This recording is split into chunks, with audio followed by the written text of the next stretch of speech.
morning, all of you. Today we are going to see atomic model of Bohr's, which is being followed nowadays, which is a perfect model of an atom.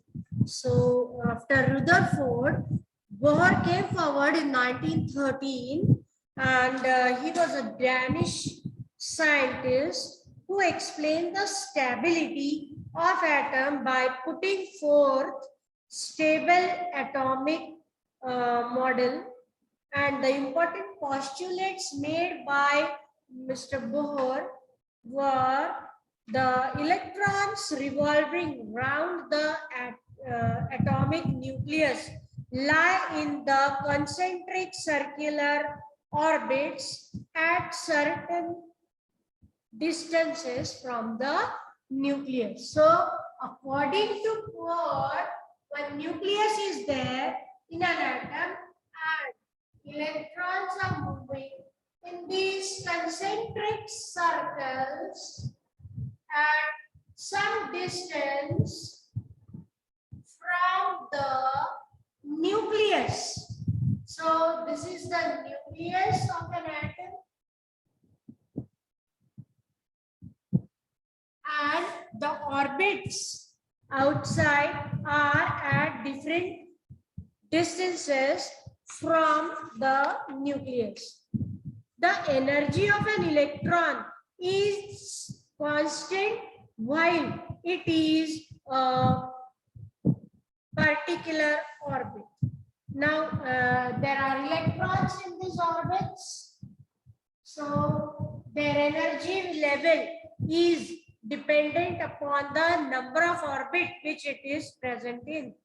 And when an electron jumps from an inner orbit to the outer orbit, now suppose this jumping to the outer orbit, in that case it absorbs energy equal to the difference of its energy level, and when it jumps from an outer orbit to the inner orbit, it emits energy equal to the difference of its energy level. So here it is reducing, here it is increasing the energy level. The electrons, when they jump from outer to inner, they will emit energy, and when they jump from inner to outer, they will absorb energy. Are you getting? When they jump from inner orbit to outer, they are going to absorb, and when they jump from outer to inner, they are going to emit energy. So this was postulated perfectly by scientist Niels Bohr, who gave the stable orbit atomic model to us. Some more atomic models were also put forward after Niels Bohr. So one information for you: when table salt, you know that salt that you eat, which is a compound named sodium chloride. The name of that common salt is sodium chloride, is thrown on LPG gas stove flame. You can do this in presence of your parents. When the LPG gas cooking stove is burning, that time if you throw this NaCl over it, in that case immediately yellow spark forms on that place. If sodium metal put in water, it burns to give yellow flame. On road, sodium vapor lamp gives yellow colored light. From all these examples, the electron of sodium absorbs energy and goes to the outer shell and comes back to the inner shell by emitting energy. The difference of energy level of these two shells of sodium is fixed. This difference is similar to energy of yellow light. That's why we see yellow color everywhere. When we put sodium chloride over the flame, or if you add sodium metal in water, yellow flame will be seen when it burns, as well as the lights that burn in the street lamps. They are of sodium, it shows yellow color. Therefore, from the above example, same specific yellow light is emitted by that element. From this, we can understand the atom of sodium. What must be happening? It is absorbing energy when it goes down. The electron jumps from inner to outer orbit, and when it comes back to the inner orbit, it emits energy, and this yellow color can be seen. Now, further, some more scientists also came up with their atomic models after Niels Bohr. Atomic structure was studied at depth with the advent of a new branch of science, which is called as quantum mechanics. Quantum mechanics, you must have heard this term nowadays, but it includes the study of this atomic structure with all those some well accepted fundamental principles of atomic structure are given in your studies. You see, atomic structure, how it is. An atomic structure is formed from the nucleus and the extra nuclear part. Now, this is the nucleus, and these other concentric orbits and the electrons in them form the extra nuclear part, other than nuclear part. These contain 3 types of subatomic particles. Now, one atom contains 3 subatomic particles. What are they? In the nucleus, what we have, let us study first. The atomic nucleus is positively charged. Nucleus is always positively charged, and almost entire mass of the atom is concentrated in the nucleus. Complete mass, the outer portion is not having any mass, negligible mass, we should say. The nucleus contains 2 types of subatomic particles together called as nucleons. Now, inside the nucleus, we have nucleons, and nucleons,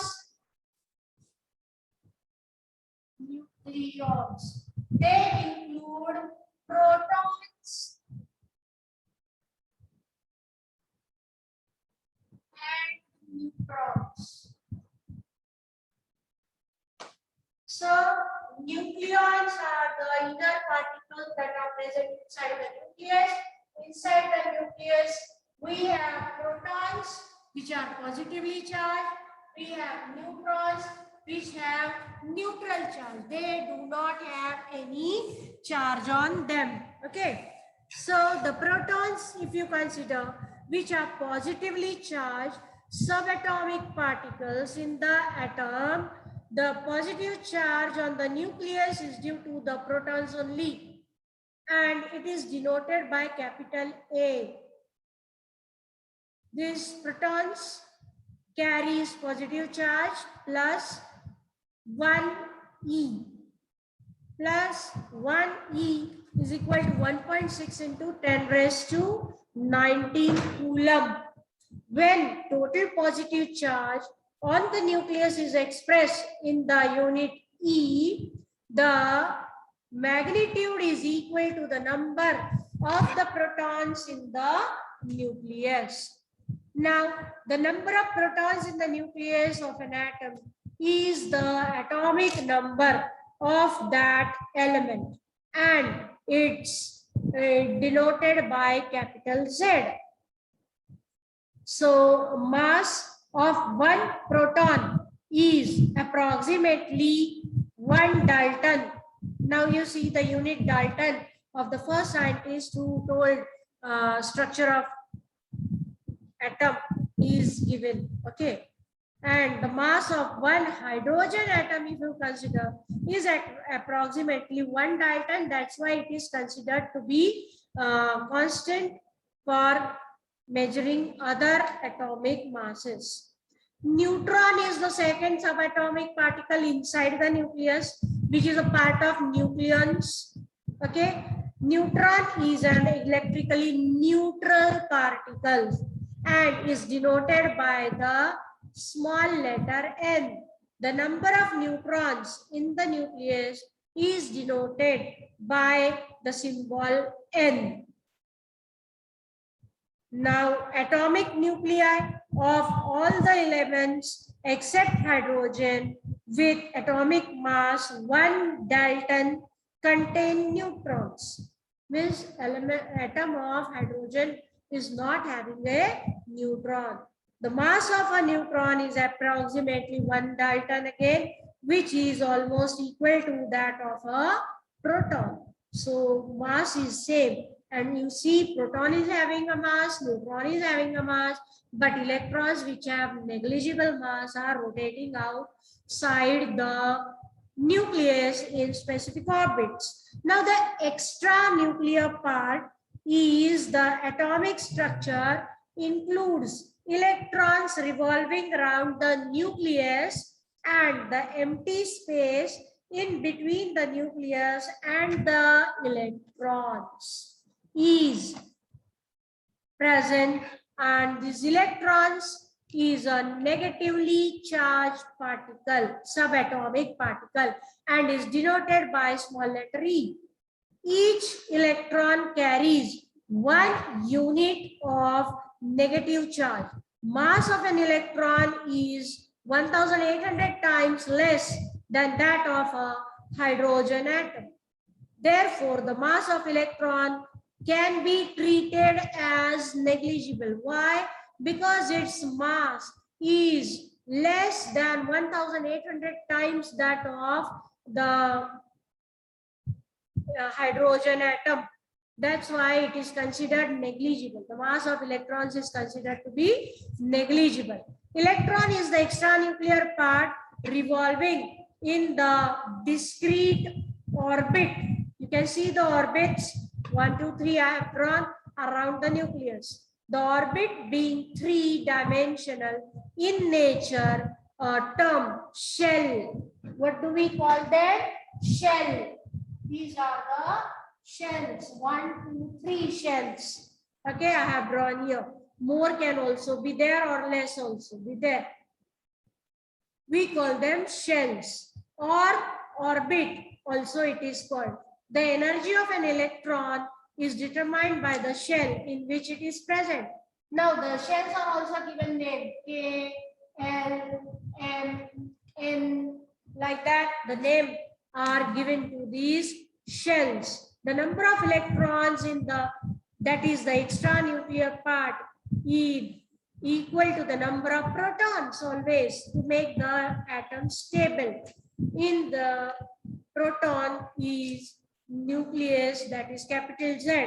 Therefore, the electrical charge are balanced.